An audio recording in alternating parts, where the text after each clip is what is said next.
my channel.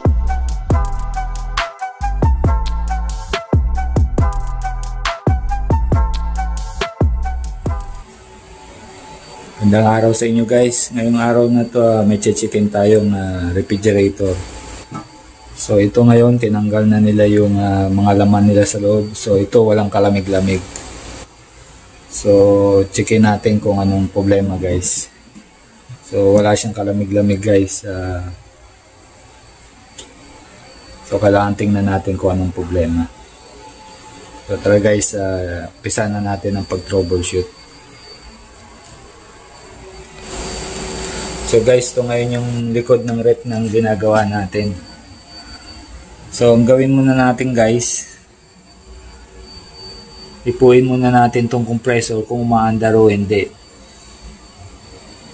So ayan guys, kung mapapansin nyo, di umaandar ang ating compressor pero matinding init niya. So ibig sabihin hindi siya makaandar.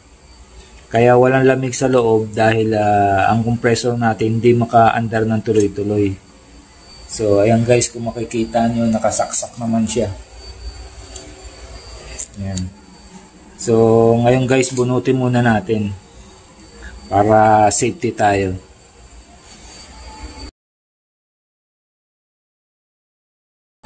So ayan guys, na-unplug na natin. So pagka ganyan guys, titingnan muna natin kung anong kadahilanan bakit tayo umandar ang compressor natin. So titingnan muna natin dito sa may terminal niya. So checkin natin ang terminal niya guys kung anong problema.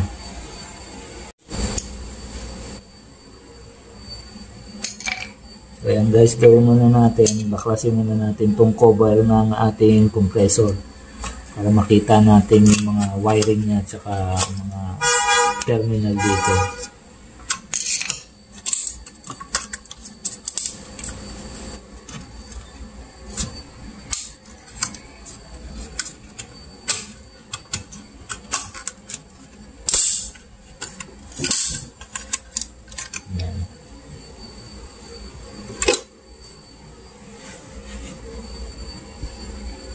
So ngayon guys, baklasin muna natin dito sa terminal niya.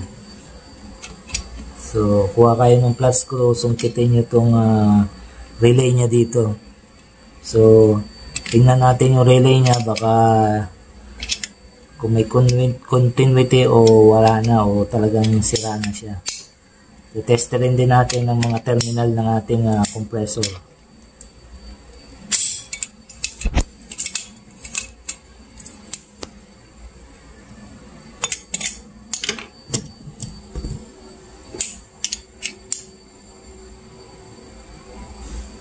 So ayan guys, so ito yung relay guys. So nakakabit yan dito. Ayan position yan. Ayan. So pinaklas natin ngayon. So titingnan natin to. Pati itong overload nya. Ito yung relay. Ito yung relay. Ito yung overload. So baklasin natin guys. Ayan. Itong isa ground lang to. Ayan.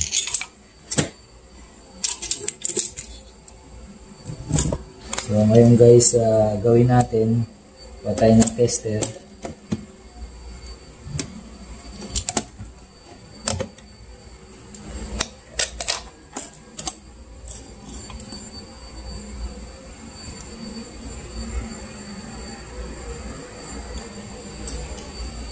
So ayan guys, check natin sa may buzzer sound sa continuity. So ayan guys. So pag tinester natin, pag may continuity, kung buo, yan, magkakaroon siya ng reading guys. So pag wala, pag sira, ganyan. Pero pag buo, may continuity, so magre-reading siya guys.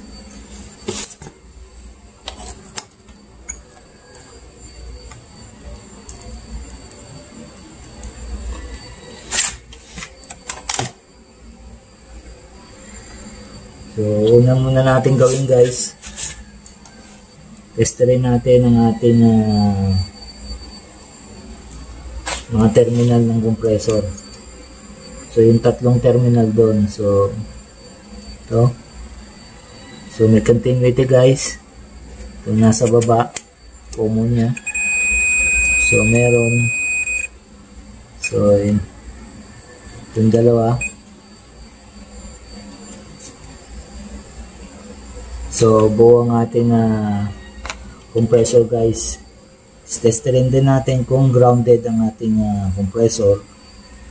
Minsan yung linya nandito sa body ground ng compressor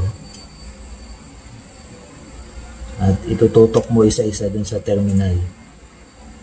So walang ground ng isang terminal natin, pangalawang terminal wala rin, so wala rin. Ulitin natin uli, isang terminal sa common tsaka ground, body ground wala, starting wala rin, running wala rin. So ibig sabihin walang ground.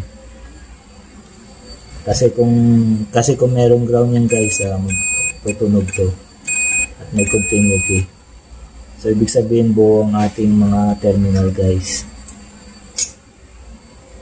So ngayon guys, checkin natin tong relay. Pag sira tong relay guys, isang problema ng compressor ay hindi siya makaandar kasi yung relay hindi pumapalo. So may posibilidad na iinit lang siya dahil hindi kompleto yung power niya para paandarin. Kaya hihinto ang ating motor. So ngayon guys, checkin natin tong relay. Tingnan natin kung buo tong relay guys.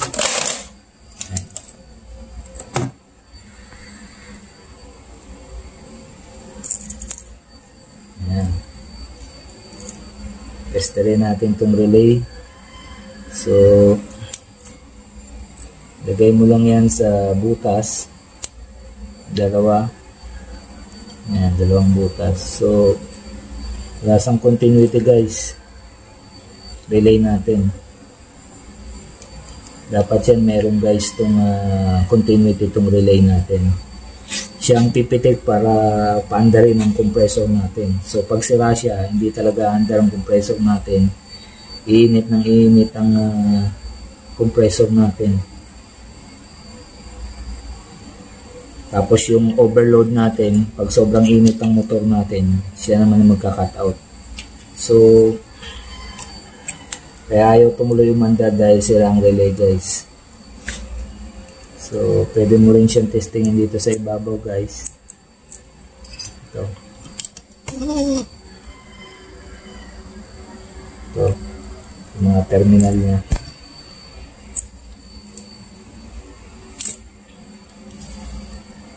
Pwede mo rin guys testerin sa mga terminal niya. Dito. Dito. So ibig sabihin guys, talagang sira itong relay natin. Itong dalawang butas niya papasok sa ating compressor, starting tsaka running. So ayan. So wala talaga siya. So ito guys ang problema natin, kaya ayaw mandar ang compressor natin. So kailangan palitan ito. So ito naman yung overload niya guys. Pwede mo rin testerin yan dito sa may saksakan ng terminal niya. At dito sa isang linya ng nakakabit dito. Ibig sabihin guys, buo tong overload natin. So may problema tayo dito sa relay guys. Kaya ayaw mandar ang compressor natin. So guys, ang one way din para malaman mo pag sira ang relay, pag inalog mong ganyan, yung parang kala mo may mga buhangin sa loob, yung parang magalasgas. Ibig sabihin nagkandadurog na yung laman niya sa loob. Parang kala mo may mga buhangin sa loob. So yan, isang way din yan sa pag-check kung sira na yung relay. Maririnig mo parang may mga buhangin. So ayan guys, subukan natin buksan kung anong itsura sa loob ng relay.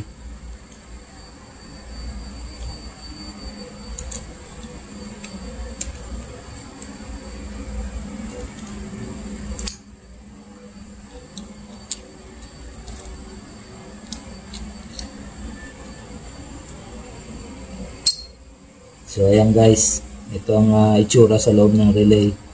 Parang meron siyang parang bato na ito yung kumukontak. So ayan guys, yan ang parang nagbubuhangin sa loob kasi nadurog na, sira na. Kita nyo guys ang yan ang problema niya, nabiyak na siya. So yan ang mga nag-aano ng mga contact sa loob. So yan ang loob ng relay guys. Kung buwang relay, nakikita nyo pag binuksan nyo, boto, hindi siya basag. Parang bilog yan na parang kala mo yung bato sa loob. Ayan. Durog na siya guys. So ito guys, palitan na natin.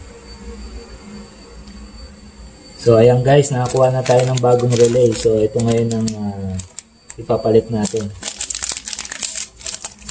Ayan natin guys. So ito ngayon ang bago nating relay. Subukan natin test rin guys. Pasok natin sa dalawang butas.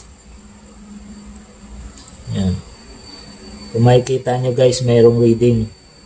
So ibig sabihin buo na tong relay natin.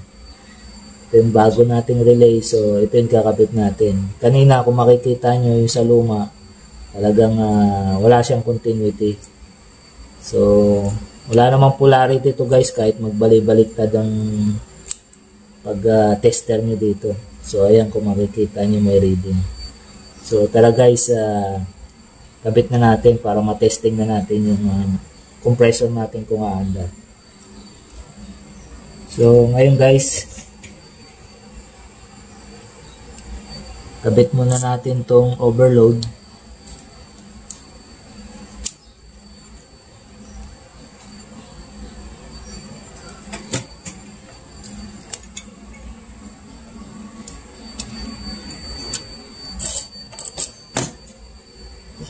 Ayan guys, linagay natin overload dun sa terminal ng compressor.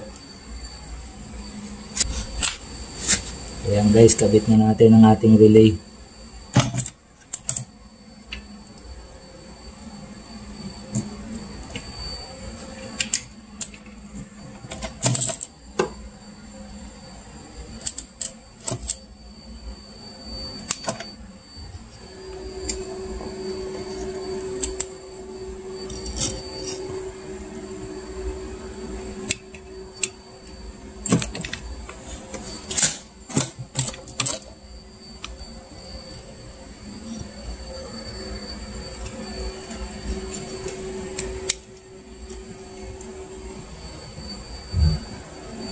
So ayan guys, kung nakakabit na yung relay natin tsaka ang overload natin,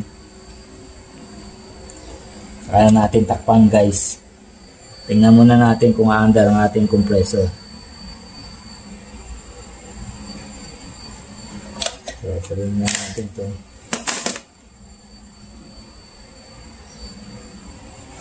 So ngayon guys, try ko muna yung saksak. Titingnan natin ngayon kung aandar ang ating compressor.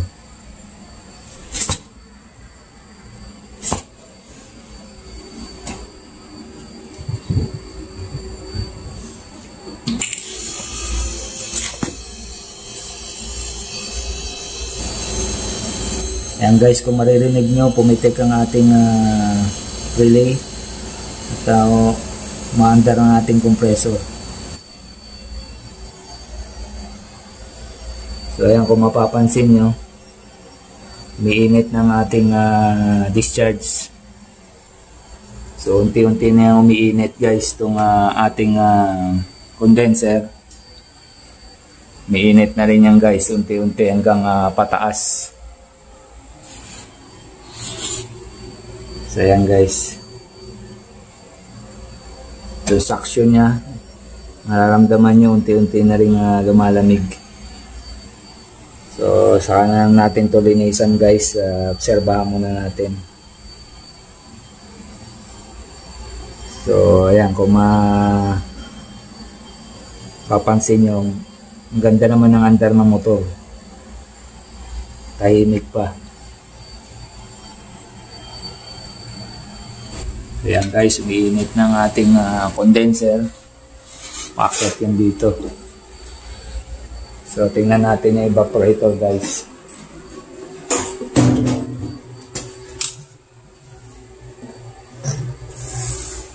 So ayan guys, unti-unti na rin lumalamig ang ating evaporator. So ayan.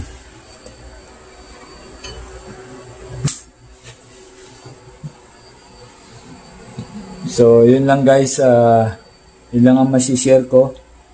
Sana nakapagbigay ako sa inyo ng konting guide kung paano mag-troubleshoot. Isang guide para sa mga kapwa natin, mga bagong technician. So sana nakapagbigay ako sa inyo ng konting kaalaman kung paano mag-troubleshoot ng refrigerator. So yun lang guys, maraming salamat sa pagnood nyo. Stay safe always. God bless.